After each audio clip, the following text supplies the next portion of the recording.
speaking, throwing fits, ripping shit, tearing it, imperative. Then I'm killing this mic no matter where I live. These derelict rappers acting a fool, this embarrassing is flagrant. That's the nature of this entertainment, and we can't even change it. Guilty before arraignment, now the system tainted. But when we speak, they all laugh at us. And y'all wonder why I'm lacking trust. Try to fight a giant with attorneys that can back them up. That's church versus science, both sides start acting up. I'm late on my assignment, hopping up a mile high, climbing, obviously never silent. New alignment, I'm defiant, cannot describe it. Used to describe it as a young graffiti artist. Before the beard, I always got carded. At every bar, even though my bar has been the hardest. The scars on my face, and I ain't always been the smartest. But I'll show you where my heart is. I said I'll show you where my heart is.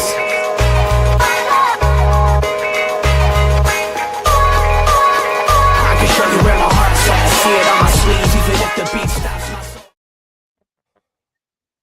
Ladies and gentlemen, it is Tuesday. Little sports nonsense and whiskey, hanging with the fellas. Gentlemen, how we doing this evening? What's cracking? I am tired. I'm ready for a long rest. No rest for the wicked, my friend. No, for real. I got a whole bunch of bigwigs to entertain this week too, so it'll be fun. Gonna have a good time. Yeah, buddy. Good. Yes, sir. And the World Cup's, just popping off, so it's a great time. Great time. I'm loving this. Well, to the fathers in the room, happy Father's Day, boys. Yes, happy Father's Day, everyone. And Cody when he gets back. Caleb, you do anything fun for Father's Day? I was camping in the mountains all weekend. First time with the fam.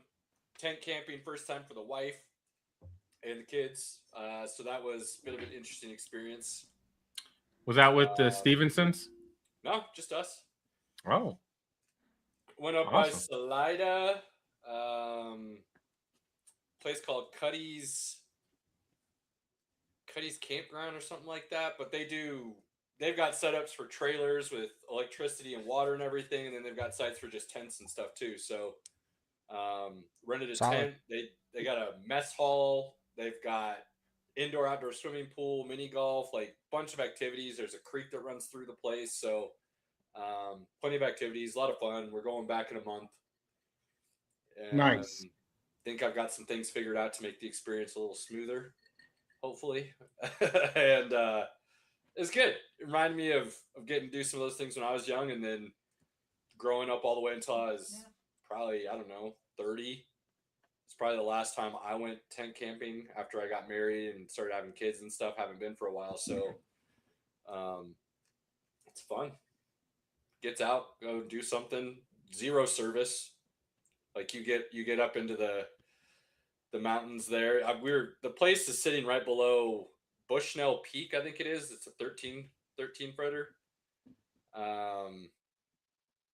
So it's back up in there. So yeah, no phone stopped working as you start driving in there, and you're like, well, guess that's out for the weekend. Then I put it away, and then realized how often I wanted to have it on me because going to take pictures and stuff. And I'm like, well, those are just going to be memories devoted to my mind that get erased here in a couple of years, unfortunately. But it's fun. It's fun. Good Father's Day. What about you guys? My Father's Day was great. Got breakfast made for me. Then I ended up taking an afternoon nap and was left alone, which is always nice. One of those afternoon naps and you still wake up and you're still tired. So overall, my weekend was great. Nice. Took my dad to a movie and lunch Saturday. And then my son came down Sunday, cooked breakfast for all of us. His omelets are freaking awesome. I got a new toy from Harmony. Gunther. Nice. Yeah. A ring general. And then when Pinky Jr. got off work, we went and played mini golf, and he won again. But it was a lot closer this time. Me, Hannah, and Pinky Jr. were the only ones there, and we actually had a pretty competitive round. I think only won by like 3 shots, and that's usually he wins by a lot. So we were shooting pretty good. Solid. Nice. I will say I didn't miss my phone, but I did miss not seeing the sporting events that were going on. And it made me think, and I am now looking into getting a Starlink so that I can just have that access. That's what my sister has. That's what my sister has. She really loves it. Yeah, I've Starlink's heard a lot dope, of bro. good things about it. I mean, Rogan has talked it up left and right, but you got to take that one with a grain of salt, obviously. My father-in-law out east here in town, where there's no real internet connection out there, he has Starlink and it works flawlessly. Yeah. It's great. Yeah, Rogan, I've seen an episode where he talked about how he was elk hunting, I think it was. So he's up in the boonies of Nowhereville, you know, the extreme backwoods. He's like, yeah, we set that up and watched the fights. And I was like, Nice. well, yeah, I'm going to probably need to look into that. Let the I kids love it. go to sleep in the tent, sit by the campfire, watch whatever's on. Sounds like the absolute epitome of camping. Yeah, buddy. All right. Well, let's get going. We got a jam-packed show. Quite a bit of things to chat about. Give a rundown, Peaky. What are we discussing this We evening? got World Cup. We got some NBA kicking off. We got NHL coming up. Some things going on there. And then if we have some time, I got an NFL topic that's always fun to talk about. And we'll see how it goes. But we'll kick it off. I got to say, I love this World Cup where all the Europeans are talking about coming to America for the first time and experiencing some of the freedoms and greatness that we have here in America, like not having to pay to go to the bathroom, getting free refills, getting large portions of food, and actually good tasting food. Not all Europeans know that struggle, but English do. My favorite one is the Japanese guy getting Texas barbecue, and it's bigger than his face. It's so good. The Scottish people like pretty much drinking Boston Dry. No, they not they did. They had to call in emergency beer orders because they drank Boston Dry. Too. The Scots drink Boston Dry. I love Leave that. it to the Scots. And now they're going to Miami next. So it's Oh, dude. Going to Miami. They're gonna see some stuff down there in Miami. They're not gonna have that. They're not ready, bro. It's oh boy. I will say the one thing that they'll notice though, the drinks are a lot more expensive in Miami than they are in Boston. So for sure. They're gonna have a little bit of an awakening there, like $20 for a beer. Are you kidding me?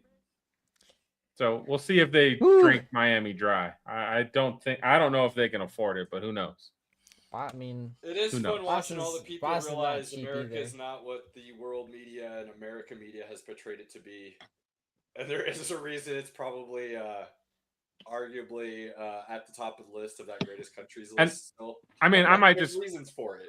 I feel like we treat foreigners differently as well. Like we actually treat them like, hey, welcome, and enjoy our country. That like we're all foreigners. Our families all started off as foreigners. So I mean, I feel like that's America in general. No matter where you go, it's once the political conversation starts, then people feel this deep-rooted need to then choose a side and make it possible for whether or not you can be friends, which I've never understood because I know for a fact we do not all align and we don't have any issues. But whatever, it's good that we're putting on the proper face for the world to see whether it's going to get reported on or not, which leads to the fact that this World Cup has now been brought up by none other than Mr. Tom Brady himself. And the conversation has thus begun. Is this or is this not the greatest World Cup? Now, there's still a long way to go for that conversation to actually be had, in my opinion. But I think the fact that people are even willing to let that conversation start being had says a lot about how good things have gone. Because, Robert, I know when this was first jumping off, there were people telling you and me like, oh, look at this. It's going to be bad. The tickets aren't going to go. And it won't be sold out. Nobody Yeah, will come no, to dude. America to watch it, and this, that, and the other. And we're like, it's the World Cup. It's gonna be sold out, and there's gonna be people everywhere. So whatever you're listening to or hearing, you're wrong, and that's obviously what we're seeing. No, yeah, completely. It's become the talk. I mean, the talk of the whole football world and everything of just how much the fans are really enjoying themselves. I mean, dude, the Scots went and took over Fenway Park, and that was one of the most memorable experiences. And the mayor's like, we're gonna become sister cities now, and all of this. Like, it's just a Norway really rowing cool. everywhere they go. That's Norway. That's what I said. Norway rowing. Oh, okay. I didn't hear everywhere Norway. Sorry, they my go. bad. Like, Yeah, no, it's amazing. So seeing a lot of that in our football stadiums is just surreal. It's just awesome to see. Bringing everybody together like that. It's I'm excited to see where the rest of this goes. do we need to remind people just this is not bragging. This is not like trying to rub it in your face. If this goes and continues to go as well as it has, the USA will host it again. Eventually. Probably sooner rather than later. And one of those big reasons being, we're not using, 65-70% of our biggest, best stadiums currently? So we still have the infrastructure and capability of hosting all the games if it was ever required or needed without having to rebuild or build anything new for it. And the only complaint I've heard is you can't walk to the stadium. Nah, man, because America isn't tiny. So if you want to get anywhere, the way it's been built is we do automobiles. Like Hey, it bro. or not, it is what it is. It's cool. We got Uber. Don't worry. They got you. It's also why tailgating was invented. So if you are from another country and you are not familiar with tailgating, I highly recommend you just go pick a spot in the parking lot, park your butts with a couple chairs, eat and drink your merry way until you want to go into the stadium. Because it's totally acceptable. No doubt. Great. Now, I do have a story from this weekend of soccer. And I know we talked last week. I got a few folks that wanted to call me out about not knowing anything about soccer. Yeah, that was I was expecting that, the American conversation. I didn't mind. I still, as a sports fan, there's ties in soccer are ridiculous. Like it is. What made me even realize it even more is Friday, my son Robert invited me to the pub to watch the USA game with some other friends. Yeah. We had a great time. It was a fun time. And I thoroughly enjoyed myself. And I'm sitting there at the table, and his friends Sean and Zoe are from Seattle, and they're in town. And Zoe's she's a soccer fiend. This is the same people you met up with when you guys went up for the Yeah. game? Correct. Okay, cool. Yeah. She's a soccer fiend. She's like locked in. Like she's holding this conversation with Robert. Me and Sean are like, yeah, cool. Like, you guys are chatting wavelength. Zoe's like, hey, Kansas City's not too far away. We could go to that game tomorrow. We could make it. It's only like 9 hours. And she's looking up tickets. And nosebleeds were like $450 for this game, right? And I kept thinking to myself, oh, like that'd be fun to go see it, but then also like that's kind of a drive on one day. That game ended 0-0. Yeah, it'd have been terrible to pay for.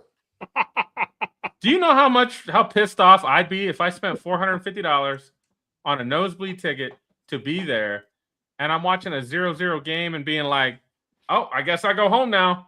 Like I would be like, I did it, never again. Like never, ever. I'm done.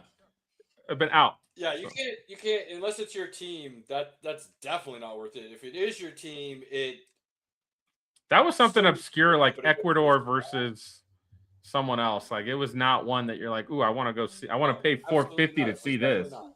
I know which one you're talking about. Yeah, no.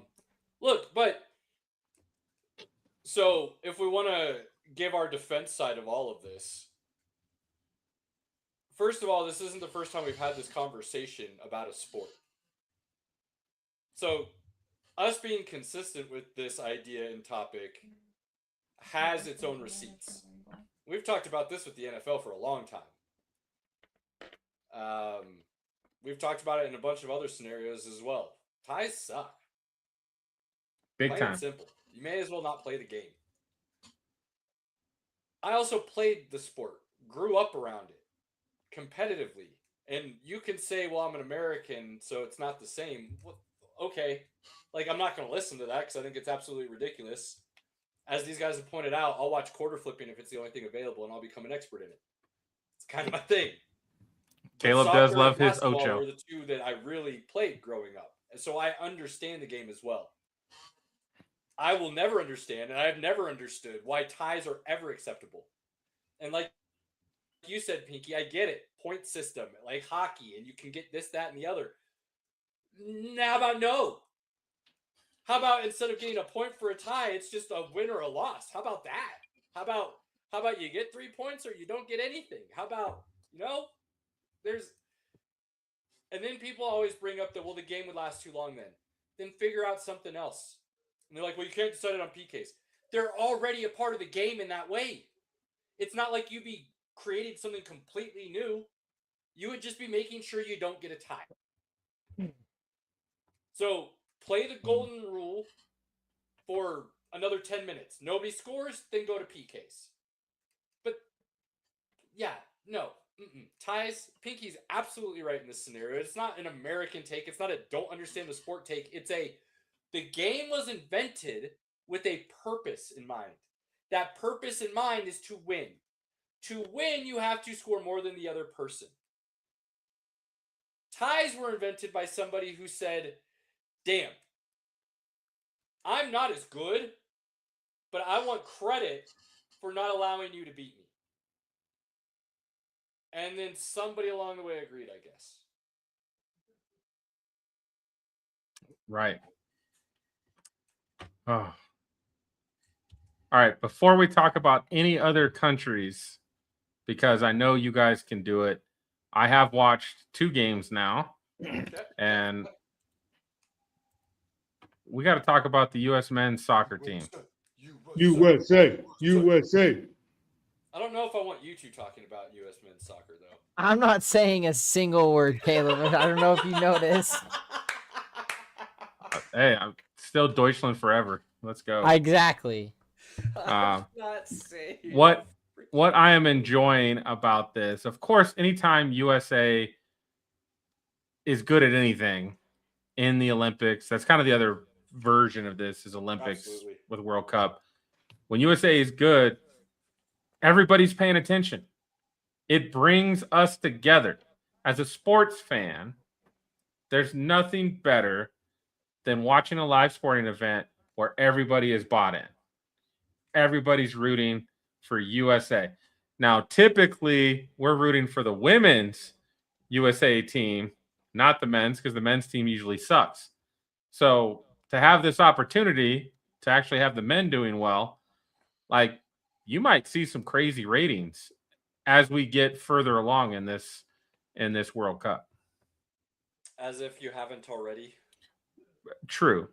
But those ratings will get higher and higher of people like invested in USA's in the knockout round. Oh, I want to watch that. USA's. What did I see? If I remember correctly, it was the Super Bowl had 130 million people that watched. The opening game of the World Cup 2 saw billion. 1.2 billion or something like that. Yeah, something crazy like that. Like, that's like, just start recognizing that this sport is, whether you like it in America or not, the rest of the world kind of pays attention a little bit. That's like, Caleb, I'm sure you can name this sport because you're pretty crazy with your knowledge. What's the other most viewed sport that nobody thinks about? Cricket. Well, thanks, Robert. Yeah. Thanks for chiming in, Caleb.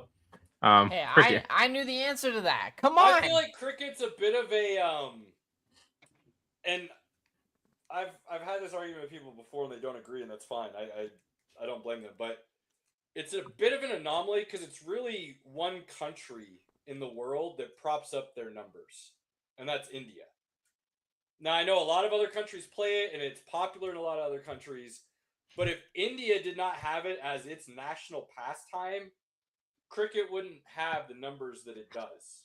It would be more like a rugby, where it's played all over the place, but on scale, it's probably less than basketball. I mean, that's kind of how I feel about soccer as a whole, though. Just the fact that most countries don't have any other major sports. That's why so many are invested in soccer. I mean, so I agree with you and I disagree with you. Like, that is, as much as I don't want to say it, from an American perspective. That's fine. You know what I mean? And I get it. And I agree with you in that sense. Because a lot of American sports have become global and are considered on that level. But some countries have always had their passions for other things, and those have maintained over, the decades and haven't really moved towards anything else. So what they might consider major sports is nowhere close to what we're going to be even remotely discussing. Which does make some of those other sports fun, like I might not pronounce this correctly, but Wile. You guys know what that is? Is that indoor like racquetball kind of, but they have like a little hoop thing? It's hook? The hook. Yeah. Yeah, that's badass. Atta boy, Cody, my guy. But yeah, there's stuff like that where it's like super popular somewhere else. Most Americans probably never even heard of it or have seen it. It's crazy though and fun to watch. But back to the World Cup, the numbers it's doing and the games we're seeing, Pinky, I would agree with you. It's this run continues and you're going to see something really wild.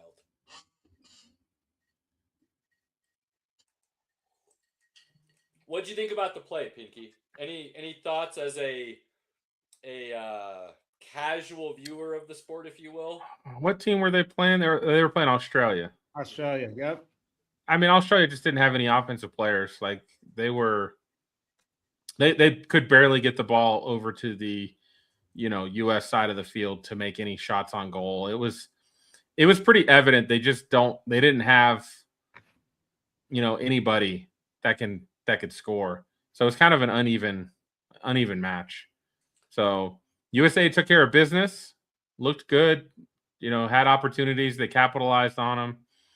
I think my experience watching this game is I remember I went to the bathroom like twice because I was drinking a few beers, and you could always tell when a shot on goal happened because the crowd got really loud and then finished with an "oh."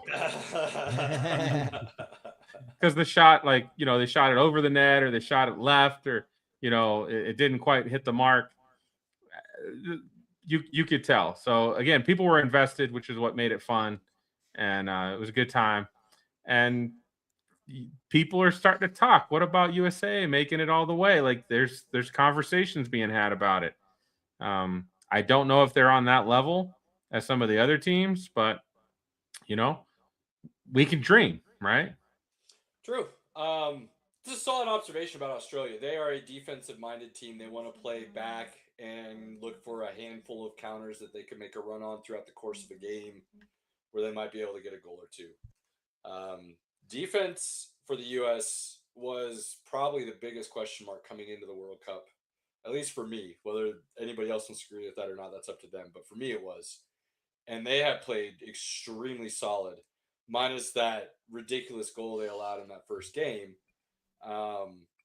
But they continue to pressure. They continue to force action. They continue to allow that midfield to play up, which allows that front line to apply even more pressure towards the goal and push those back lines even further back towards their own goalie, which you don't want to be in those positions. Australia talked the whole time going into this game that they were going to be able to defensively hold the U.S. and get those couple counters that they needed, and it wasn't going to be good. And the U.S. came out and dominated that game, really, considering what Australia was trying to do.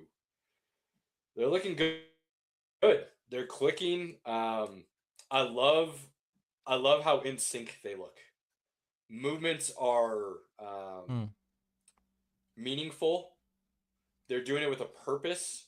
People are on the same page when those runs are being made and recognizing the ball is moving in those directions, or the runs are made for a dummy to go back behind it of some sort. Passes are crisp, touches are solid. They just look really good right now. Would I say they're World Cup winning good right now? I am not saying that, because the level of competition they've played is not such that that could truly be decided yet. My takeaway is they look solid without Pulisic in game 2. Yes. And once he's added, he brings another X factor to that team, and another X factor to how that offense is ran. Like, it still ran smoothly, either with him or without him. It did. It absolutely did. And you saw, for anybody that doubted how good Pulisic is, you should have seen it in the first game when he's getting double and triple teamed and still getting through with the ball and then creating for his teammates. Some of the runs he made, some of the passes he gave on top of that are just quality, pure quality. So making sure he's fully healthy is huge. Yeah, especially for the knockout rounds. Yep. Absolutely. They win the group stage and they hang another couple goals here. They're looking at one of the higher seeds going into that knockout round. And that can create some wild scenarios for their possibilities of what they can do moving forward after that. But as it stands right now, they are playing incredibly good soccer, to where I would have them in the top quarter of teams easily. And I don't think anybody would have believed that going into the World Cup. Robert, would you agree with that? Yeah, I mean, based off of what's ahead of them, it's possible. The strength is there. I mean, it is World Cup magic, of course, at the end of the day. Host cities have done crazier things in the past, so I'm excited. They could emerge as a dark horse all of a sudden and kind of take the tournament. It'd be fun to see. But if they get to the semis, I'll be shocked. I'll be really shocked. Yeah, I mean, Pulisic needs to get healthy too, and I think we'll see a totally different team. you want to pursue that semifinal type run, that magic run. You got to go out this next game and just hang as many goals as possible. Absolutely. Because you need one of those top 3 or 4 seeds, basically, for that next round. Ensuring 100%. the matchup that you think is going to be your most favorable. Yep. Robert, who agree. would you say is looking the best currently? Dude, I don't know. Whose form is just they're already sitting in that knockout stage form, ready for the next round. I mean, the Netherlands looked pretty good. They struggled a little bit early on, but I think by the end, they looked really sharp. They always seem, doesn't matter if they've got a name or not, they always seem to be in the mix there right at the end. That's a good call. That's a damn good call. That's really who I'm seeing. I personally like Norway. Freaking Holland, man. And Erling Haaland is the most terrified athlete to face against. I would. When he is that big, moving that fast at you, that's terrifying. I would cry. It's pretty Like, wild. that dude is I like both scary. of those. Norway's looking good. I mean, they're in France's group, so that creates some issues for them Tension. on potentially clinching the group, but they'll move Dude, forward. Holland's gonna take out Mbappe. That will end in a 0-0 tie just to piss Peaky off. Dude, that's going to be a game, I think. I think you're going to see a 4-3, 3-2. It's going to be a game. I think France is up there. They've looked really good. Messi is trying to etch his name as the GOAT if you didn't already have him. Leading goal scorer in World Cup history. That he'll probably only get a keep for this World Cup. Because Mbappe, I believe, is only a goal behind him currently. Something like that. He's But at not this far rate, behind. Like, he's Mbappe's got at least one more World Cup. I would be surprised if Messi plays in another one. So, what does that say? But France is looking really good. Argentina, surprisingly, is looking really good in my mind. I thought they'd look a little bit more flat. They have not. They look stellar, if I'm being honest, compared to what I expected. I think England fell on their face today. I think that was Oh my gosh, that was terrible. that was a big issue for them drawing today. So that hurts. I think Portugal bounced back in a big way today. So that was a bit interesting. And they did, I would say exactly what I said I was hoping they would do, and why I kind of picked them as my dark horse winner is Ronaldo played with everybody rather than they playing through him. He had a bunch of dummy runs. He had the dummy goal kick, free kick, still scored twice. Like, if that's how they're going to play, especially from their midfield forward, Portugal could be dangerous if they can continue that form. That's going to be so great. Outside of that, man, I think honestly, like, I don't think Germany's played quite anybody. They've looked really good, but they're still in that upper echelon. I'm just not sure if they're in the group we just talked about as like looking on that form ready to go. And I probably like I say said that because they've looked really good. If they make it to the quarter or make it out of the quarterfinals, I'll be shocked. I think they'll make it there. I just don't think they're making it out of it. Yeah, I mean, their group is kind of one that you're like, oh, well, yeah, you guys should be. If you're just looking on paper, you would think Germany would just walk through that group, and that's what they're doing. So they should probably be one of the top 2 or 3 teams, though, at this point, the way they've looked and played. I would be hard-pressed to not say that, I think. I would agree. The other thing I would say that I have absolutely loved about this World Cup that you never quite know what you're going to get when a tournament starts. But the stars are shining in this World Cup right now. The guys that you expect to see playing at elite levels are playing at elite levels. And that just makes it that much more fun to watch. Yeah, it's really been hard to put into words because it's just everything has been so. I mean, I know, like, yes, there's been some ties and things, but like the games have just been fun to watch. Nobody expected England to not score today. Like, it really is a very. I think the countries that have come to play with this 48 team size now have really come to shine and are putting their best foot forward and giving us all a challenge. And it's making this tournament a lot of fun. And Jamar, I personally would I really like Ronaldo. I don't know. I've just enjoyed him more than Messi. So that would be who I would say. It's it's a really good argument either way, in my opinion. I mean, Ronaldo is the all-time leading goal scorer. Yes. In professional soccer history. I think he's like 40 away from 1,000. Dude's in his insane. career. That's Dude's crazy. an animal. Dude is an animal. Messi brings a different style of play to the game. I mean, he just finds ways to score, bro. Different. So it's kind of, what do you like more? That truly dominant goal-scoring, attacking player, or more of the guy that can do a little bit of everything, where you're distributing and scoring and that idea. So I have a hard time with this one, and I truly can't pick one or the other. I know Messi keeps adding things to the list that seem like he's becoming insurmountable to not say he's the GOAT. But I've heard Argentinians argue that he's still only the second best Argentinian to ever play the game. So if his own countrymen are saying that there's somebody better than him in his own country and their history, then I think it becomes very viable for someone else to be argued as the GOAT. So if you want to pick Ronaldo, I wouldn't hate it. You want to pick Messi, I wouldn't hate it. You want to pick Maradona, I wouldn't hate it. You want to pick Pele, I wouldn't hate it. You want to pick Cruyff, I wouldn't hate it. You want to pick the other Ronaldo with only one Ronaldo, not a Cristiano in front of it, I wouldn't hate it.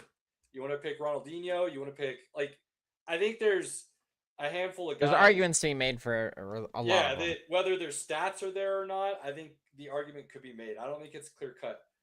Jamar, I will say I'll drop this on these boys. We won't have the conversation right now, but I've got a topic I'm going to throw out to our socials. Which sport has the hardest time picking the GOAT / also their Mount Rushmore? I think hockey's probably the easiest when it comes to the GOAT. It is Wayne Gretzky and then everybody else.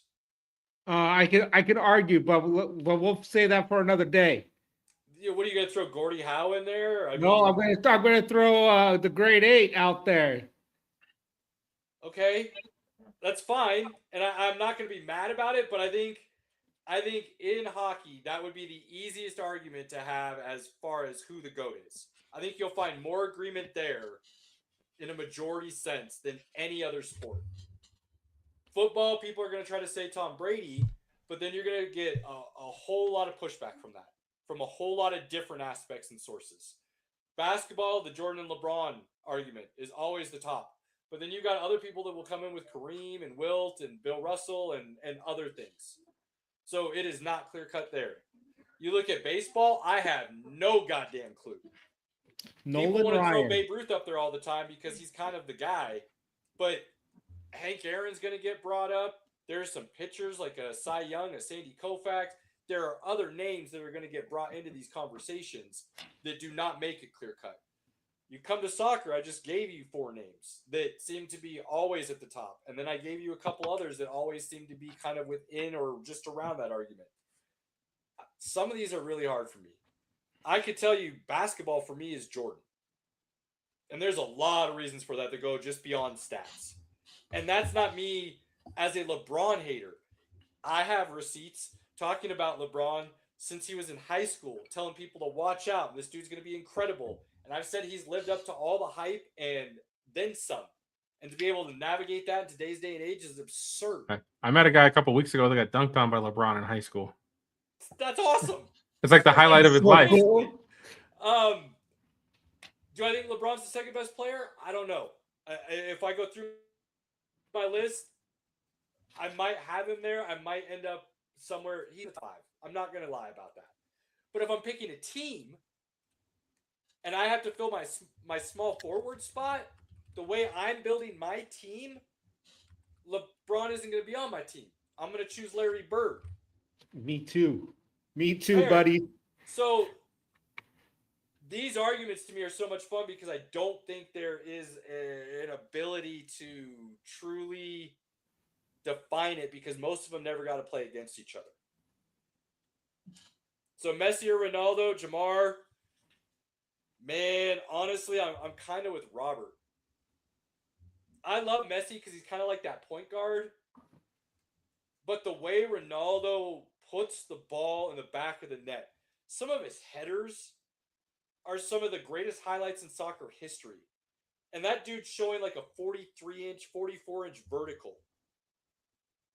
And they're just absurd. And Messi's got some of his own too, but I think that's probably where I would lean right now. But again, Messi's starting to do things. I mean, if Ronaldo doesn't win a World Cup,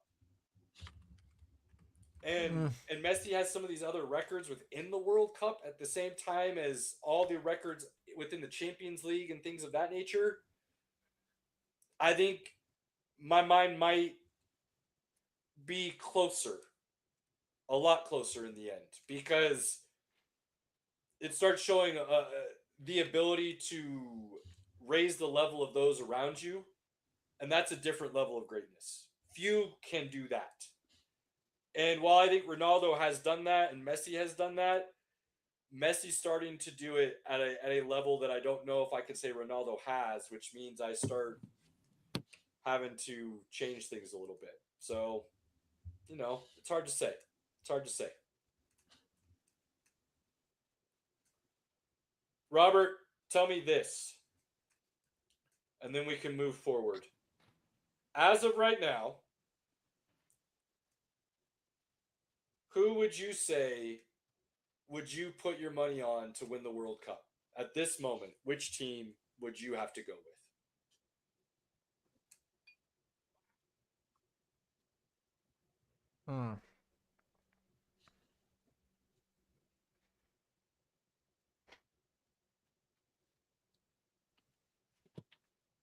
I'm gonna have to say the Netherlands. Who? The Netherlands. Okay. Okay. Like again, like Germany is a good team, but I also feel like right now it's hard to say because no one's really played anyone. It hasn't mattered yet, Some truth to that. so I can't. I just don't know because there's like in my opinion, Germany's still holding back. They're not playing with full force at this moment. I feel that the same way with France.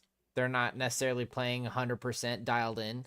It's just group stages. Nobody's trying to play with full intensity, for injuries and etc. Like it's really hard to say because I haven't seen anyone necessarily play their game yet. That's fair. That's fair. Robert, I would say based on all things I've seen and the fact that I wasn't necessarily expecting to see them play this well, I would put my money on Argentina.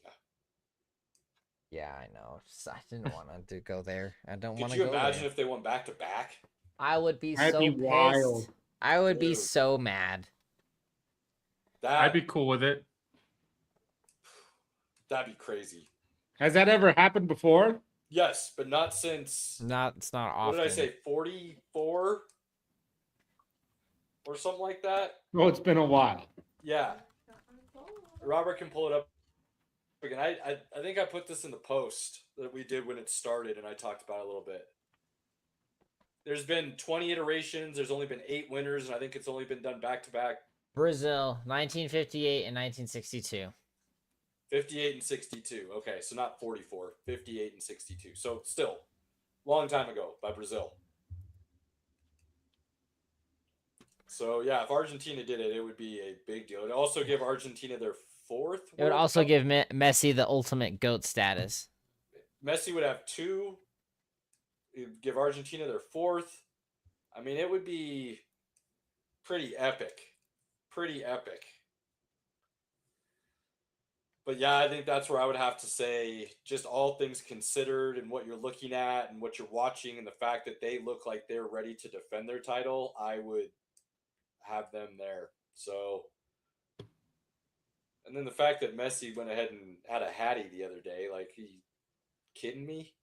And They didn't he were- follow it couple up of with those two? were real Didn't nice. he follow it up with 2 more goals in the game 2? The hattie was game 2. Oh No, I thought the hat trick. no, was get the Hattie was get the first game. Yeah, Was get- it? And then he followed Yes. it. Then he followed it up with 2 Then he goals. did a brace. Okay. I got it backwards then. Either way, it's stupid. It's just, they're looking good. So, I am so excited with the way the World Cup's gone so far. I am so happy to see all these people telling their truths about how much fun they're having in America and the lack of issues that everybody wants to try and force upon us that just aren't there. Come hang out. We're a lot of fun. You don't believe it? Just watch us for an hour or 2 and you'll realize that this is just what we do. Like, Facts. come hang out. You like sports? Cool. You're respectful. We're not going to have an issue. And by respectful, I mean you can't talk shit. Yes, you can. Just don't be a dick. Don't make it personal. Don't ruin it sense, for everyone else. Everything's going to be fine, right, Pinky? Oh, I mean, we can take it. We're big boys. Unless you're Pinky and you poke the bear, and then you should probably just walk away. That's just Pinky's saying. middle name. Pinky Poke the Bear. I mean, I might get a little emotional. It's, it's fine. Oh goodness. Well, I'm like the Hulk. I hold it inside until you until you push me too far. yeah, there's a little bit of truth to that. A little bit of truth to that. We'll continue to watch. We'll continue to talk about it. USA. Pinky, where do you want to go to next? I think we're gonna keep you talking. Robert, you can take a break.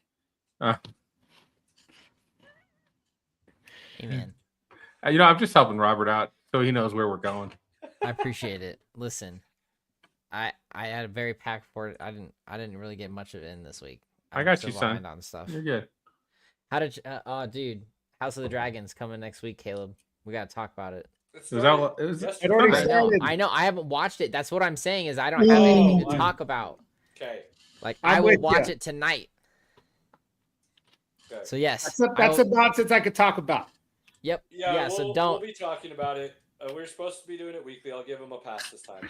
I do Yes, have a thank nonsense you. topic with some information that fell into my lap that we will throw out there at the end just to poke the bear and the sun at the same time. It'll be fun.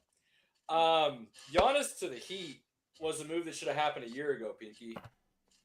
I'm pretty sure if Oh, you go back boy. in our show's analog history, you will find me having this very conversation stating that if the Bucks wait another year, they're not going to get the deal that they should, and it's going to set them back, and it's not going to change what the Heat are doing at all. I love this move for the Heat, and that's because Pat Riley has a track record of once he gets his superstar, he figures out some magical way to put a team around them and be very competitive very quickly. Every single time. I will trust that that process will continue with Pat Riley and the Heat and that front office and that ownership. Giannis and Bam, and then what they decide to put around them is going to be dangerous. Don't forget, Andrew Wiggins and Norman Powell are still there, who are two quality players that you're putting next to two really good bigs. And those are two wing guys that can 3 and D a little bit. So I like that nucleus or core. Does that stay there? I don't know. Who knows with Pat Riley? You can guarantee that Bam and Giannis aren't going anywhere. Outside of that, everything else is on the table. But I still like it for the Heat a lot, and I think they're going to be fine. The 3 first will mean nothing because they'll be late round first, and as we all know, late round first in the NBA are next to worthless. The likelihood of hitting on those picks and creating a player that's actually going to contribute and matter to your team are slim. Just the nature and the track record of the NBA. So those 3 firsts only value truly to me lie in for the Bucks trade value. And whether or not they can get a rising young star with those or a kind of middle of the road status as far as veteran that is a star. And when I say middle of the road, I mean they're not late in their career as a veteran, but they do have some years in the league. So, think Jokic is kind of a good example of that. He's still got some prime left. I'm not saying they would use those picks to trade for Jokic. That just kind of giving you an example of like the years in the league, a quality star, but they're on the back end of that career. So do you really build around them or do you kind of grab them and then fill in behind them, hoping you can get somebody else that can learn and become the star under them? That's what I think Milwaukee will have to do with the picks. This year, I think it all hinged on this year's draft for Milwaukee with the 10th and 13th. And they had to hit on one of those with somebody who's going to turn into their next cornerstone, their next franchise player. And while I like who they drafted, Pinky, Barros out of Arizona, I think is a damn good guard. Damn good. And I think he's got a very high floor, and I'm not quite sure what that ceiling is. But I can't 100% say that I would say he's going to be a cornerstone that you build your franchise around. And then with the 13th pick, Nate Emmett out of Tennessee is interesting. He's kind of one of those guys that may take 3 or 4 years to truly develop, but then could be really damn good after that. Similar to kind of like what Giannis did. So I can't say they hit or missed on their picks right now because they're question marks in a good way. I see the potential there. I see the thought process. I like what they could develop into, but they have to develop into it. And not all guys are able to take those steps in order to develop into what your ability could truly be. I don't like what Milwaukee did. I think you got 2 pieces back in Hero and Jaime Jaquez that are what you put around a superstar, not what you build your team around. And they don't have a superstar, so you have 2 really good players, but they're not players that can carry your team in that normal sense of the word. And I like Tyler Hero a lot. I do. I think he's Austin Reeves, but you have to have a star with him. And they're not going to have that. I think Jaquez is a very interesting kind of not quite triple double, but in that I mean, frame of being able to do a little bit of everything on the court in a really good way. I feel like he could just be a consistent producer. Absolutely. Exactly. Game in, game out. Double, consistent. Something exactly like that. The problem is, again, you don't have that star to carry on a night in and night out basis now. So this is going to be a team that, while could potentially have a pretty decent regular season in a couple of years, come playoffs, they're going to get exposed until they get that star. So I'll be watching to see what they do with those three first. They can do those things, then it can get interesting. But right now, I think Miami basically fleeced Milwaukee. I don't know if it's fleeced. I think it's a good deal. I think, man, if those three first turn into nothing, which they could. That's how I see it right now. I mean, you the gave hit up rate in Giannis the NBA is fairly for low. Tyler Hero and Jaime Jaquez. That's what you're going to end up trading Giannis for at this point. That's. Yeah. I mean, at the end of the day, though, like I feel like a lot of teams have been burned lately on making these kind of deals because they have to give up so much capital that they don't have a lot of team left. Yep. To it's tough. Like one of the only deals that's really worked out is Cat. And he went to a team that literally, like, most of the starters have played since college together. So, like, there's just a different level of chemistry with what the Knicks have, where Cat just added a little bit extra to help that team. I mean, you can argue that Mikal Bridges deal looks pretty good for the Knicks now. That one's not bad either. That one helps. Is still insanely stupid, even with the championship ring on their fingers. So, yeah, I mean, it's all case by case. Obviously, the Gobert deal hasn't worked out. I think that was an awful deal. I said the Dame deal that Milwaukee the went Dame after deal was bad. I like this one. This one. I think the Luka deal's gonna end up, kind of being a bad deal overall. No, not kind of. That's an awful deal. The kicker there though is we all know what happened, and then Dallas lucked out and got Cooper flagged to reset their franchise, which is gonna be easy peasy. He's a stud. Adds to the conspiracy theory. Milwaukee is not getting that. And here's the danger that they're going to fall into next year. They could be so bad such that with the new lottery rules, they won't get a high draft pick. So then how do you ever reset the franchise? I don't like this deal at all. The way they went about it, who they ended up dealing him for, and where to. Miami's more than happy to tap into the aprons to put a team into a championship contender. They're more than happy to pay the taxes. I think this is a situation where you go all in. You got Giannis, spend the money.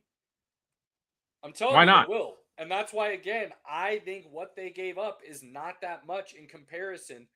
Miami also got Bobby Portis in the deal, who's a solid role player. Right. Look, this is still a wait to see. Riley in the front office worked their magic like they have in the past with a proven track record. Don't be surprised if you see Miami competing for one of those top 3 or 4 seeds in the East next year in a legit way. Not just because the East is terrible and that's where they got to. In a legit championship contending way. I'm just saying. They have a way of doing it. So, healthy Giannis, healthy Bam, Norm Powell, Andrew Wiggins sticks around, Bobby Portis is still there, and they fill in some pieces from there. It's going to be a dangerous team. Don't forget, Eric Spoelstra is still one of the best coaches in the league, too. That is true. That is true. I just really like this for Miami. I don't like it for Milwaukee. They waited too long. They could have done this deal with Miami last year, Pinky. And while Miami's pick might have been worse for them, their pick would have probably been in the top 4, and they would have gotten one of those franchise cornerstones to build around, plus still having all of those other pieces.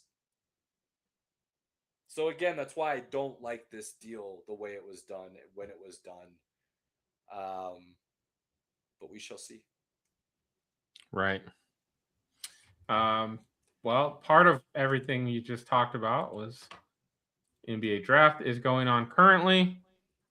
I gotta say, kind of hate this being 2 days. I don't think we really need 2 days for the NBA draft, but whatever. You are absolutely correct because there's absolutely no reason that the second round should be televised. Because the hit rate is so low. Yeah, and let's be honest, the greatest player in the world right now, regardless of who you want to say won the MVP and who everybody wants to try and crown the greatest, Jokic was drafted while the NBA ran a Taco Bell commercial. So don't tell me the second round is worth being viewed. And that's coming from a guy who watches it, okay? I can't help myself. And I know some of the guys I have no clue who they are. And I just pray that those foreign experts have done their due diligence and give me a solid rundown of who that guy is. The other problem I have about the NBA draft as a whole is they talk good about everybody. Everybody. They make you believe like everybody's going to make a roster. There is a bit of that happens. Like I think there's okay if you've got like two guys that want to be like really nice and talk good about everybody. I feel like you got to have one guy that's like, I think this is a bad fit for this player. This team doesn't run an offense that's going to help them or something. Like I want to hear something different to make it entertaining.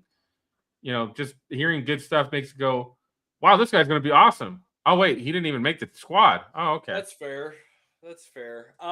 Pinky, the draft in itself has pretty much gone exactly as everybody expected, pick for pick. And that's pretty common in the NBA for the most part. It's rare that there's a big surprise. There was a pick, though, that really caught my interest for a number of reasons. That was a little bit later. And I want to ask you this question to move us into the pick. Giannis was one of the biggest Band-Aids, we'll say, that I said needed to be ripped off and the deal needed to be moved on from or made to move on from. Or just reset. It was time, given the situations. Do you remember who I would probably classify as my second biggest Band-Aid that needed to be ripped off? And I said this one probably even before Giannis. Also Eastern Conference. Also a former MVP.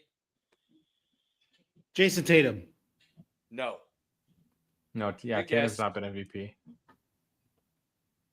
He is not. I don't know. Eastern Conference MVP? Oh. Oh, yep. Yeah, I don't even count him. And I've talked about how Philly, regardless of the talent, I've said, even if later in his career somehow he got healthy and showed his true talent, was able to play a full season, win a championship, I would still be okay had I moved on from him. I don't even know how you could trade for him. But that's where you're at now, right? Had you done it when I had originally discussed it, for the reasons I had given you, you wouldn't be in the situation they're in now where you have two quality guards. In VJ Edgecombe and Maxey, who are, Maxey's all NBA. VJ Edgecombe was in Rookie of the Year conversation. They drafted small forward, but kind of in a similar mold of that really athletic, able to handle the ball, play on the outside, fast. They grabbed. You talking about last year? No, this year. They haven't drafted. They didn't draft unless they traded for a pick. 76ers drafted Phylon with, I think it was the 23rd pick. Let me go back here. The 23rd pick was the Hawks with Elafor. The 22nd pick. I apologize. And they did trade it. So the 22nd pick's not even like on this list that I'm looking at. LeBaron Phylon Jr. out of Alabama, a guard. I like the pick a lot. And it's very interesting that they're running those three guards now and they're keeping all three of them for damn sure. That's going to be a dangerous backcourt that they can run at people. And it reminds me very similarly to kind of what OKC has done and what San Antonio has done with their backcourts. And now you're kind of seeing that happen with another team, but in the Eastern Conference. And it's just something I noticed that I'm going to be paying attention to as we move forward. New York is very similar in that regard too, and they won the championship. Kind of more guard, small forward wing type team that you can put a big in with and run that lineup through people and make them have to guard everyone. And that's a dangerous combination. And it looks like Philly is kind of moving towards that model. So that was something I just, outside of everything kind of going the way you expected, that was something I found pretty interesting, actually, because that was a name that, honestly, I was hoping would drop to the Nuggets and they would be able to grab. Nuggets are on the clock. That they are. And they have been, I think, awful at drafting would still be too kind. What they've done over the last handful of years. Booth was terrible. Booth was not great. All right, let's get Cody back into the conversation. Welcome back, Cody. Well, once you brought up that picture, let's talk about it. Brady to Chuck to join his brother. The Florida Panthers had an off year because of injuries. And they got a lot of guys returning. The only piece they're going to be missing is how they address their goaltending with Bobrovsky entering free agency. But the Florida Panthers are about to turn into the most hated team in the NHL. Oof. Let's just go there right now. Yeah, mm-hmm. Yeah, that's probably a good, yeah. Because you got the Chuck boys, and you still got Brad Marchand the Rat. So that team is going to be really, really greasy, really grimy. And they're also going to be really good with Barkov coming back from injury. So don't be surprised if Florida has about $9 million cap space. Free agency starts July 1st. And there's a lot of big names out there, which we could possibly address next week. But, the Florida Panthers are going to be a fun team to watch just because of how much drama are they going to cause each and every game. Love that. I don't love the Panthers, but I do love that they'll cause some havoc and be fun. Yeah. What I love about it is twofold. One, Chuck forced Ottawa's hand in the just best way possible. One of those I like that pick. Like that pick a lot. What do you know? Who'd they pick? Terrence Reed Jr. out of UConn. All right. Well, nice. I like that pick a lot, actually. Back to hockey, sorry. He only had a year left on his deal. And he basically said, it's Florida or nothing. I'm not agreeing to anything else. I will not restructure. I will not re-sign. I will not do an extension wherever you trade me to unless it's Florida. So good luck. And Ottawa tried, and nobody else would take. So then it came down to they basically had to accept what Florida offered. And lucky for them, Florida offered a somewhat competitive package. Yeah, Florida basically said, your favorite phrase, F them picks, baby. Yeah, pretty much. And I do like what Ottawa turned around and did. They traded the 9th overall pick to the San Jose Sharks for William Eklund. And Eklund is not a bad player to put with Stützle there in Ottawa. So Ottawa's going to be still a young team. I don't see them getting to the playoffs. They might have a year of rebuilding, but they do have a good young core going into this. And now we got NHL draft, which is the end of this week, which we all know Gavin McKenna is going to be going to the Toronto Maple Leafs. I still think this is just the beginning of big names being traded based on the Maple Leafs. Hey, Hey, I wasn't gonna. Yes, I'm Yeah. aware. That's why I'm over here. God, Nuggets just Great traded move their for San pick Antonio. anyways. great goddamn move for San Antonio. Yeah. Sorry, I didn't want to interrupt you. Denver traded the pick. They traded Terrence Reed Jr. to San Antonio for a second rounder and some other bullshit. Nice. Just damn. Yeah, so we know what Toronto's going to be doing. Like I said, I feel like this Brady to Chuck move is just the beginning of big names being moved. A couple names to look out for around this draft time is Connor Hellebuck, the USA goalie. Wouldn't be surprised if he decided to join the Tkachuk boys in Florida, or going to the hated Vegas Golden Knights, which I think all of us would hate. Yeah, those seem to be the two names that keep popping up for everybody right now, it seems like, in trade rumors. The second part of that Tkachuk that I was going to say before I lost my mind with this Denver shit again, go figure. He forced their hand because of his ability to talk about his deal. And then on top of that, there is this weird kind of, and maybe I'm off here, Cody. I kind of heard somebody talk about this on some sports talk radio.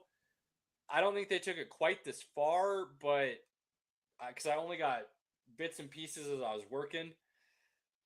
But it's starting to feel like Team USA is either not welcome in Canada or doesn't want to be in Canada anymore, i.e. playing for Canadian teams.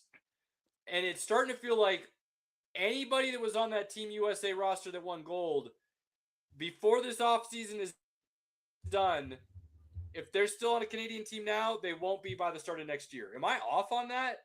You are completely, I heard the exact same thing. That's why I said I wouldn't be surprised if Connor Hellebuck from Winnipeg gets moved and Austin Matthews gets moved. These boys doing it to play with each other in the NHL, or is this kind of Canadians being like, man, we can't really root for you guys. The team needs to get rid of you. See, it's a little bit of both. Like, you know, you win a gold medal together, and of course that's going to build your brotherhood, you know. Those are brothers for life, you know, with that whole team unity and stuff. So like there's a quite a bit of USA names that want to be moved, like Dylan Larkin from Detroit. He wants out and he wants to go play for Golden Knights, or he wants to go play with a USA teammate. He doesn't care where, you know. He has a short list. Hellebuck has a short list. Wouldn't be surprised if Austin Matthews gets moved. So yeah, like it's a little bit of everything. Like both that the Canadian markets to play for are so, like, you're under a microscope 24/7. And not a lot of players want that, you know? You mean the CFL isn't getting the headlines in hockey season? No, sir. Yeah, I don't think so.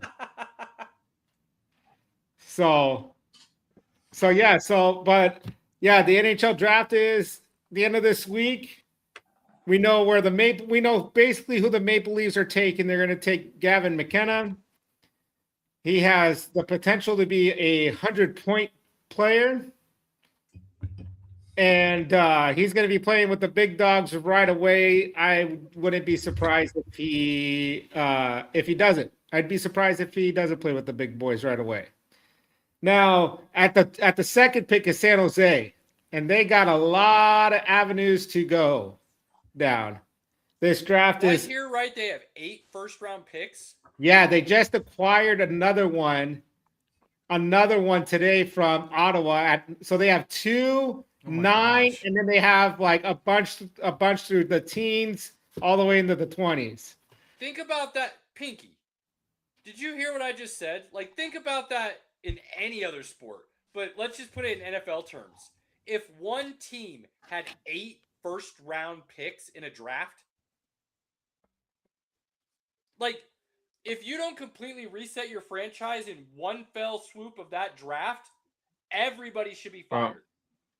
Okay, I'm gonna tell you right now that 2 pick is not gonna get moved unless it's a gigantic name like Austin Matthews or or something of that caliber.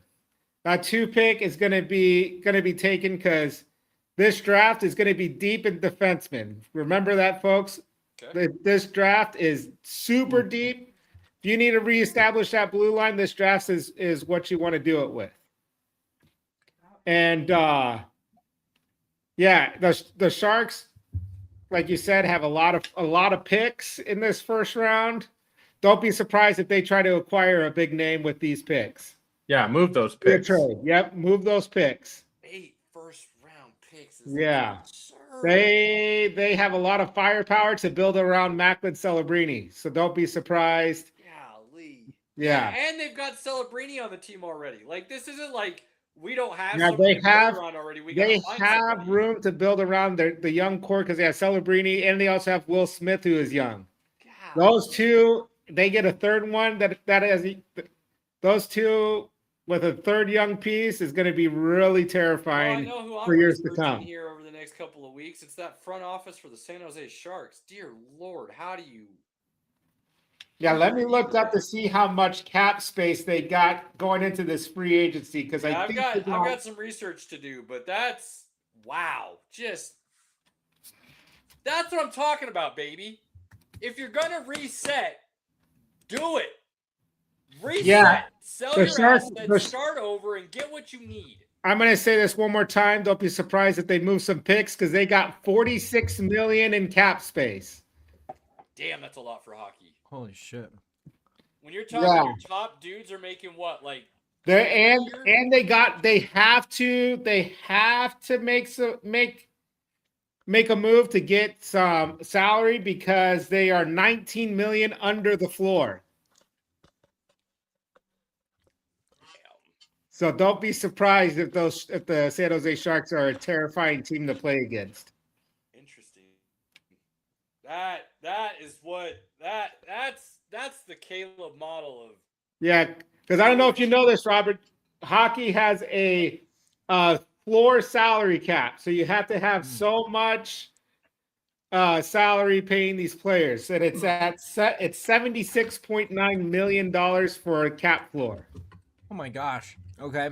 and the cap limit is 76.9 is the floor, and they yeah have 76.9 million, and the cap limit is 104 million. The San That's Jose wild. Sharks can draft a whole team in the first round and then go out and pay for a full team with their salary cap availability. That's wild. The craziest. Yeah, I'm going to be researching this a little more because when I heard that today, you're just making it even more wild for me, Cody. Yeah, I knew they had a bunch of cap space. That's why I had to look it up. Damn. That's crazy. That's insane. Yeah.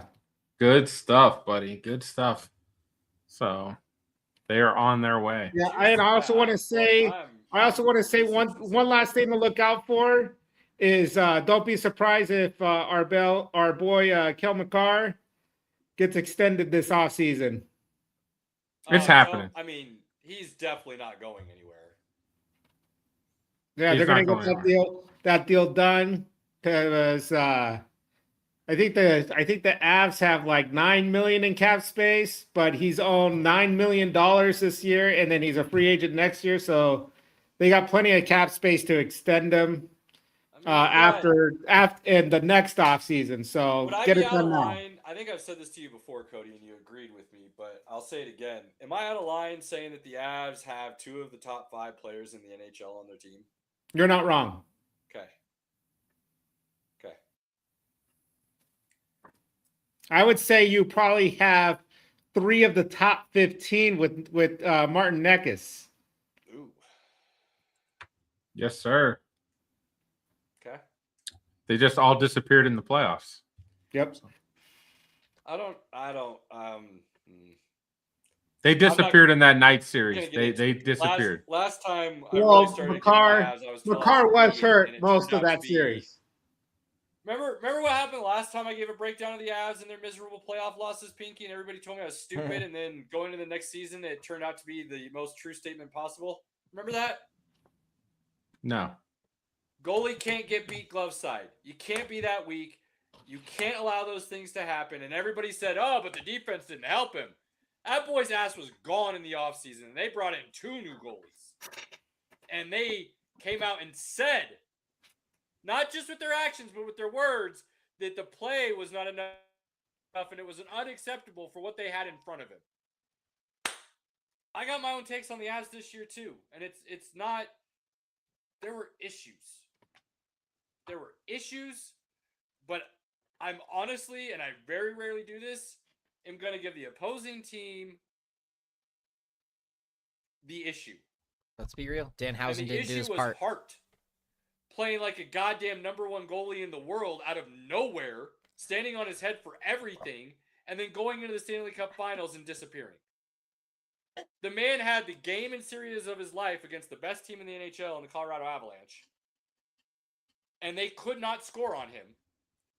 And then he went to the Stanley Cup Finals, and he got his ass boat raced.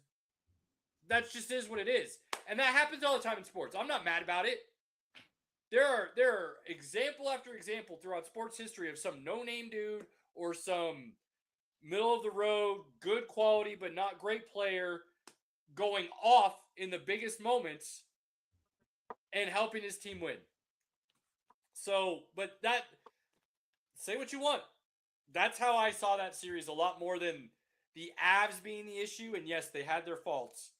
But the issue was the Vegas goalie playing the best he's ever played in his entire life and then that disappearing the very next series. I agree It with do you be there. like that. You got your good days and your bad days.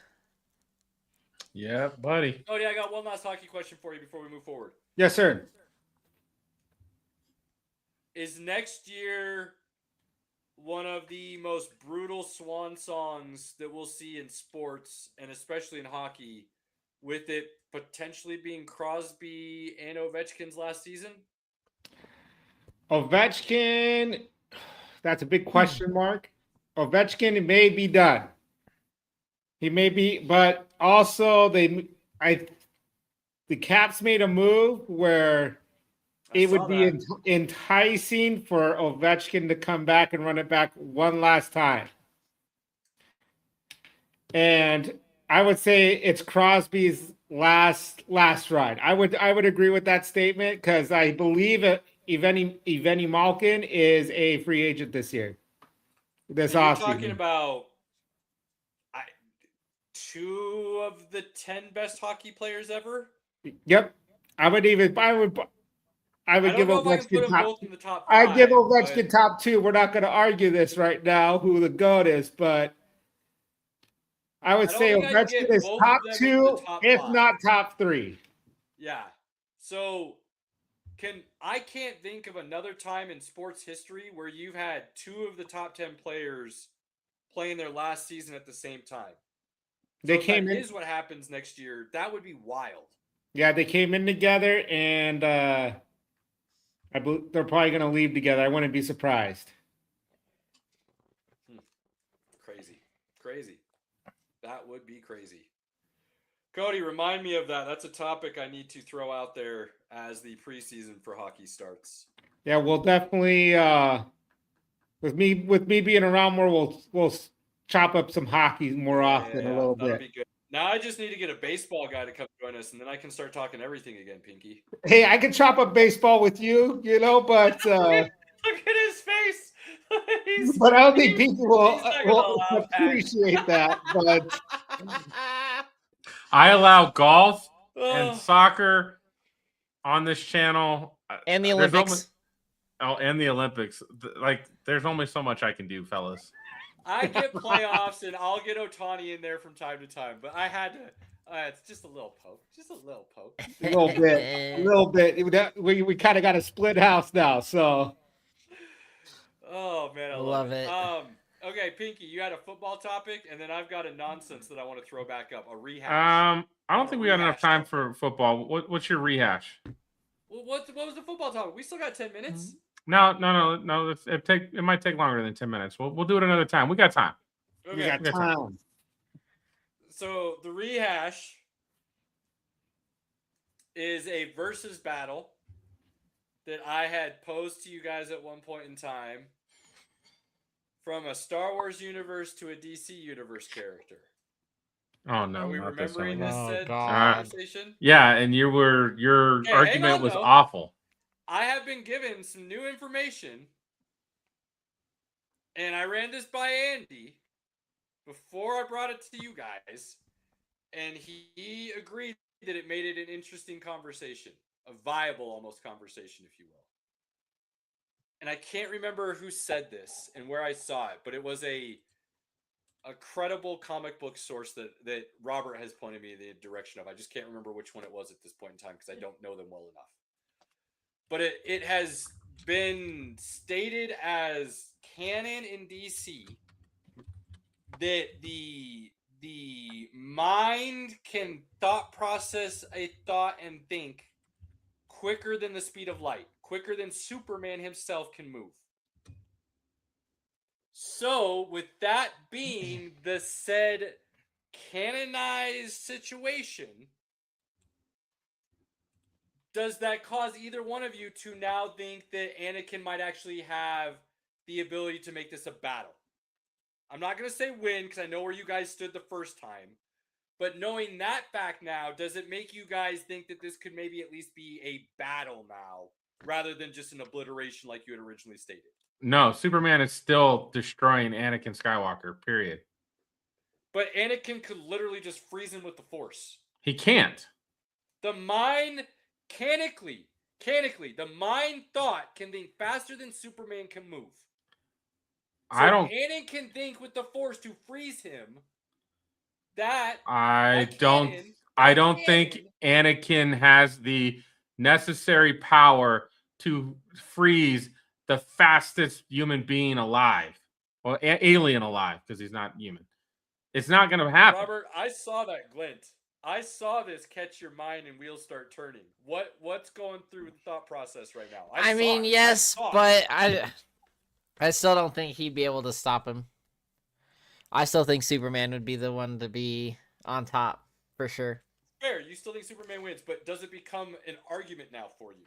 Where before you said it was just there was nothing to discuss, basically. I don't think I still don't think so. I still think I am Anakin gets his blown away ass by you pummeled. two. I appreciate that you were thinking about trying to find other ways to make this work. Well, I wasn't. So, in fairness, I had let it go for a few different reasons, but I was just trying to learn some more comics through sources that Robert has given me and just kind of watching some videos and trying to learn some more lore. And this was a debate that these people were having, in a sense, not specifically Anakin and Superman. It was Superman versus like telekinesis and things of that nature, and how canonically it's now been stated that the thought is faster than the speed of light, which means it would be faster than Superman. So it brought in new characters for discussion on who might be viably able to stop Superman. Maybe not defeat, but stop. And that conversation and that thought process. Would I agree that brought me it's back to is what it I had possible he could slow Superman down? I could agree with that. But Superman is Yeah. still ripping his head off and bathing in his blood. So, I mean, you see Kylo Ren and a number of others, but Kylo Ren straight freeze a blaster bolt. Freeze it. And forces it to stay there while he does whatever the F he wants to. And then once he decides he's done and gets on his ship, then it moves. And that's Kylo Ren. But we don't acknowledge the sequels here. That is not true. It's mostly true, but Yeah, I was gonna say I don't think so. But okay, We I'm wish not. they I'm weren't not. canon. I'm It's not that we not. don't acknowledge them, And- it's that we wish they weren't canon. and I'll say that Andy's the nicest guy I know, and he was just being nice to you. So No, because the conversation didn't go the same way the first time. I brought new information that he was willing to acknowledge, made it an Right, interesting conversation. because he's a nice guy. So He didn't say Anakin would win then. He just, he's able to do something you're not, which is admit fault. Okay? All right? there's no fault. I said would I agree that he might slow him down? Sure. But he is still spending the night bathing in his blood. I think that fact alone legitimately, I think that fact alone proves my side correct that Anakin would beat Superman. Not a No. chance. No. Not a chance. I don't know how you guys don't. If the thought of whatever he wants to do is faster than Superman can move, what makes you think he would only slow him down? He would literally freeze him from being able to move at all. No, he's not freezing You're Superman. on an Because, island on this one, buddy. because Superman's gone up against other telepaths to like slow him down. Yeah, but so, this like, isn't there's just... telepathy. It's the Force. There is a difference. This isn't just the mind. This is the universal constant. No. No. Not buying it. Sorry, bro. Try You don't again. have to be sorry. I'm just saying. I bring facts to conversations to create a debate. You pick your side. I'm good with whatever. But you're also thinking that force is stronger than Superman in any shape, way, or form. I absolutely believe the Force is stronger than any version of Superman. No. No. Absolutely believe that. 100%. Nope. Not a It's chance. not whether or not the Force is stronger than Superman. It's whether or not somebody is strong enough in the Force to use it against Superman. That's the question. No chance. Yes. Nope. Absolutely. Nope. No nope, chance. Nope. Not a Now chance. I need to find some legit, like, hardcore comic nerds that can have this. They're gonna debate be for like us Superman will using, win. like, legit, like, source material and stuff to make it like a quality debate like we would have with like football or something. Because I don't think any of us know enough truly about either character. Well, think we could do enough about Anakin, but I don't think either one of us, any of us know enough about DC lore and Superman as a whole to truly have this conversation. Andy I might be does. wrong, but Andy does. yeah, I think Andy probably does, and I think I truly made him think. I don't think it changed his mind, but I think it truly made him think. That's fair, Again, I guess. I said I would agree that it's possible he could slow him down, but Superman is I don't still think that- killing him. Yep. Any So. final thoughts, gentlemen? Topics you wanted to throw out there that we need to make sure we've had? I'll throw a plug out there for a movie you can check out when it hits streaming. This is I've heard about What this. is this? This is The Death of Robin Hood from A24, which usually puts out pretty good movies. This is a different take on Robin Hood. Never even heard this. Is it out already? Yeah, it came out this Okay. last weekend. What, on theaters? Yeah. Yep. So he's like me. He's like, those things that I used to walk into in the dark sometimes. Yeah, if you actually go to movie theaters, you would know these things. For those of us who don't have as much time to go see movies, I would go ahead and wait till this one hits streaming. It's still good. I enjoyed it, and I like the take of Robin Hood. And there was a couple things in the story that I was like, I really enjoyed. I actually felt like, I don't know if anybody's seen The Norseman. Yeah, great movie. I thought that was fucking boring and horrible. This is a better version of that movie. Why does that in my not opinion? surprise me? That movie was really hard to watch, and I'm pretty sure I just don't like that director. So I mean, if you don't like a director's It was- style, it's really easy, the- regardless of what anybody else thinks about a movie. I was excited for The Norseman. I like most of the actors in it. It was weird. It doesn't hit home for me. I felt like this was a kind of better version of what that could have been. Okay. So Okay. if they this story could have been told from just a normal situation. They used Robin Hood to tell the story. It's basically Robin Hood was not a hero in any way, shape, or form. Oh, that's even more interesting. All of the tales of Robin Hood are made up. Fun. Okay, I like that. I like that thought process. So it's pretty good reimagining. And they played it off well. Hugh Jackman played a great character. The female in the movie, she really has to deal with some real dark stuff. Good. Good. So That's what you want in a movie. yeah, Real it life. makes you question what would you do, right? So Okay. good stuff. Robert, Cody, any final thoughts, gentlemen? Go ahead, Supergirl Robert. comes out this weekend, so looking forward to seeing that. Hopefully I'll get some time to do it. I'm gonna be finishing moving, so we will see if that makes it into the time.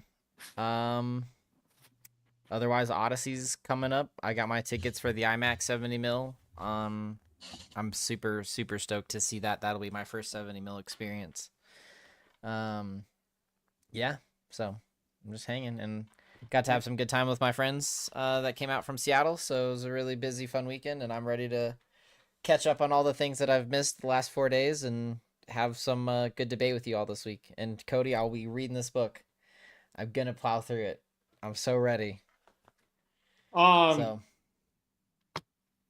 drafts at the end of this week. Night of Champions is Saturday. Then we got an AEW event on Sunday. So a lot of good wrestling this weekend, hopefully. Yeah, buddy. I got my son's birthday party this weekend, so I won't get to watch any wrestling, but you know what? You gotta appreciate the time with the family. So Pinky will watch it for you. You're good, Cody. that's why they got replay, you know? That's true. So all right, gentlemen. Well, USA. USA. I mean, come on. Two Deutschland fools up here that have no ties with just absolutely bonkers. Deutschland über all. On that note, please hit all the buttons. Like, follow, share, subscribe. We appreciate the support. We need more of it. You think you want to talk about something? You got a topic you want us to discuss? Hit us up on the socials. Let us know. Interact. We love it. Take those quality moments with your family, loved ones, friends, inner circle, whoever you consider that to be, and cherish them. Do not take them for granted. Something comes up, don't feel bad about canceling something else to do it with that inner circle. On that note, appreciate all of you. Next week.